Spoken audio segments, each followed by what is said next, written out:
Mari bersama kita ikuti segmen motivasi pagi. Assalamualaikum warahmatullahi wabarakatuh. Bismillahirrahmanirrahim. Alhamdulillahirabbil alamin. Wassalatu wassalamu ala Rasulillah wa ala alihi wa sahbihi ajma'in, amma ba'du. Alhamdulillah, syukur dan puji dipanjatkan ke hadrat Allah Subhanahu wa taala. Dengan izin, ketentuan dan kasih sayangnya, dapatlah sama-sama kita bersua di ruang udara Radio IKIM yang saya muliakan semua rakan-rakan pendengar. Moga anda semua berada dalam keadaan sihat, positif, sentiasa bertenaga dalam menjalani apa jua urusan tugasan dalam kehidupan masing-masing. Tak kiralah sama anda berada dalam kenderaan, di rumah atau di mana saja, moga-moga semuanya mendapat berkat di sisi Allah Subhanahu wa taala. Amin. Bersama dengan saya seperti biasa Ustaz Ilyas Ismail dalam Motivasi Pagi, dan kita akan kongsikan tentang kisah-kisah para alim ulama yang hidup mereka ini cukup berinspirasi untuk kita jadikan sebagai teladan dalam hidup kita yang penuh dengan cabaran ini. Dan tajuk pada kali ini saya nak kongsikan iaitu fokus dalam hidup. Fokus dalam hidup.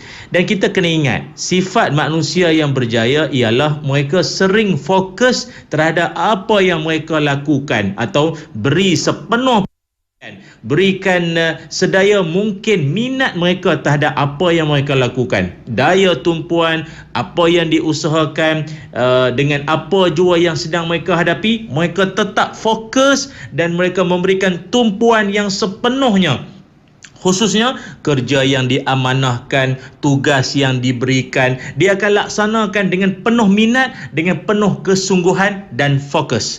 Dan pada kali ini saya nak bawakan pada anda seorang tokoh hebat, yang mana beliau ini diceritakan oleh Syekh Zakaria Al-Ansari. Beliau menceritakan ada seorang ulama iaitu bernama Syekh Yahya bin Yahya. Ketika beliau masih kecil ataupun beliau masih lagi muda remaja, beliau ini seorang ulama berasal dari negeri Andalus, dan dia menempuh perjalanan yang cukup jauh. Nak menuju ke mana? Menuju ke Madinah, semata-mata untuk apa? Menuntut ilmu daripada Imam Malik bin Anas.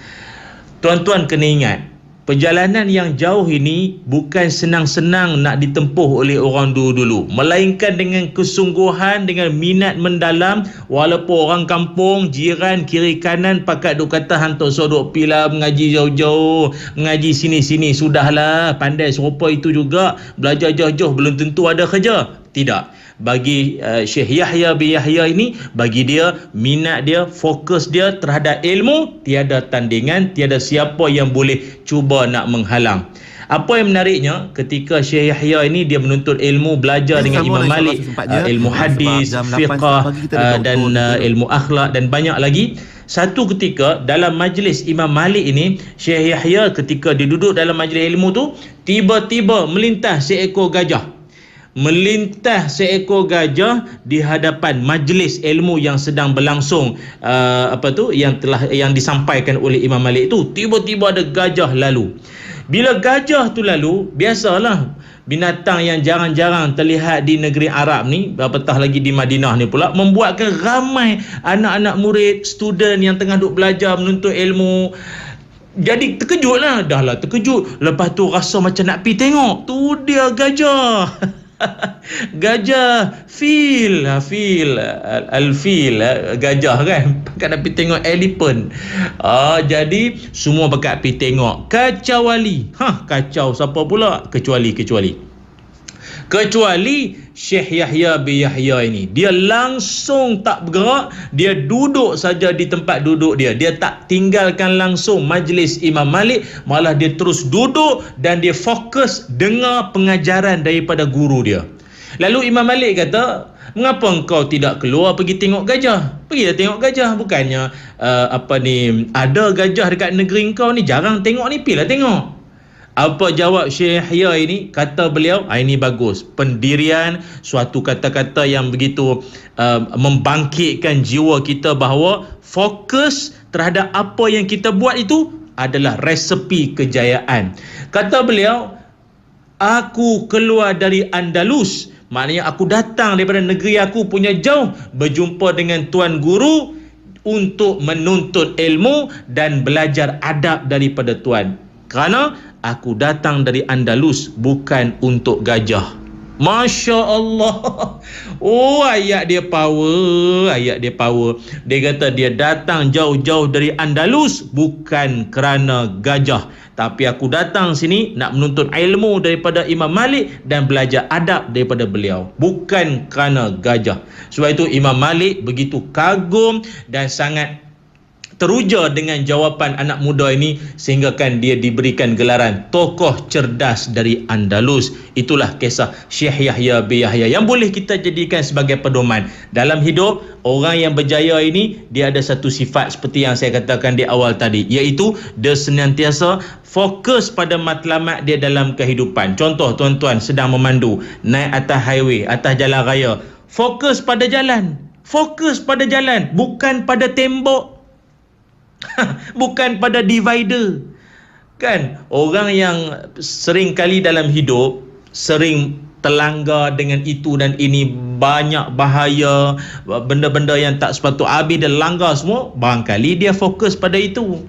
Fokus pada jalan, bukan pada tembok, bukan pada apa nama tu divider, pembahagi jalan. Tidak, fokus pada jalan. Sebab itu ada orang macam dia nak berniaga kan, nak buka perniagaan, baru saja daftar SSM, fokus pada apa yang boleh aku buat. Kalau jadi begini dan begini, apa patut aku perbaiki. Bukan fokus pada masalah. Kalau berniaga nanti habislah, ramailah benci dengan aku, ramailah nak sihir pula nanti, ramailah nak jadi pesaing-pesaing aku. Tak, kenapa fikir ke arah itu? Habislah aku nanti kalau musim-musim sekarang dengan wabak lagi ni, berniaga ni okey tak okey, aku pun online tak pandai sangat, nak pacak kedai pun tak boleh permit. Tak. Jadi fikirkan masalah, akhirnya tak menyelesaikan apa-apa. Fokus pada jalan, fokus pada penyelesaian, bukan fokus pada masalah. Inilah sifat orang berjaya, iaitu dia tahu apa dia nak, dan kalau sekiranya berlaku kekangan, berlaku dugaan dan cabaran, dia tahu macam mana untuk nak memperbaiki balik keadaan itu. Kebanyakan manusia hari ini sering mengalami masalah hilang fokus. Dia ada satu penyakit, dia dipanggil sebagai attention deficit disorder, ataupun penurunan tahap tumpuan, ataupun penurunan tahap fokus. Dia tak mampu nak fokus, tak boleh. Banyak benda, 2-3 di kiri kanan dia tak boleh fokus dah. Dia tak boleh nak bagi tumpuan dah. Contoh, kadang-kadang terlalu banyak sangat fikir tentang urusan keluarga, urusan anak-anak, tempat kerja, jawatan yang dia pegang, urusan dengan kejiranan. Akhirnya dia tak mampu nak urus ni semua. Ingat, orang berjaya, orang hebat, dia mampu untuk urus emosi dia. Aku sekarang berada di rumah, hal rumah yang patut aku fikirkan. Dah, tempat kerja jangan terbawa-bawa hal emosi tempat kerja, bawa balik ke rumah. Nak-nak pula duk bergaduh dengan bos, lepas tu muka mak mentua pula macam bos. Tak selesai masalah. Ada bawa penyakit, bawa balik ke rumah pula. Jangan. Selesai. Di rumah, cerita di rumah. Itu yang kadang kita tengok ramai anak-anak hilang tempat nak bermanja-manja. Akibat baru nak bermanja dengan ayah. Sana. Ayah sibuk ni. Banyak kerja tak siap lagi. Esok nak presentation lagi. Esok nak kena ada meeting lagi. Pagi-pagi nak kena keluar. Habis. Anak baru nak menumpang kasih, nak berkasih sayang, baru nak bermanja-manja, dah kena marah-marah. Akhirnya anak-anak pun terabai, kita tak mampu lagi nak fokus. Di tempat kerja pun kita seolah-olah tidak dapat memberikan kerja yang terbaik. Dengan ahli keluarga pun seolah-olah kita mengabaikan kasih sayang, hati nurani mereka yang dahagakan pelukan, belayan daripada seorang ayah maupun seorang ibu. Maka ingat, lebih dahsyat lagi apabila sekarang ni kita disibukkan lagi dengan gadget, media sosial, Facebook, Instagram, Twitter, WhatsApp lagi. Dan ini pun menyebabkan ramai orang tidak mampu fokus dalam hidup. Apatah lagi tengah memandu. Jangan memandu sambil duk pegang telefon, bang. Ingat, nyawa ini amanah dari Allah. Nak balas ke nak reply apa nanti sekejap dah berhenti nanti ni sampai ke mana-mana, balas. Jangan tengah duk memandu. Ingat, kita bawa nyawa. Malah nyawa yang ada pada kita ni pun amanah dari Allah. Jaga ya. Fokus dalam hidup, resepi kejayaan. Jumpa lagi. Assalamualaikum warahmatullahi wabarakatuh. Rancangan motivasi pagi itu tadi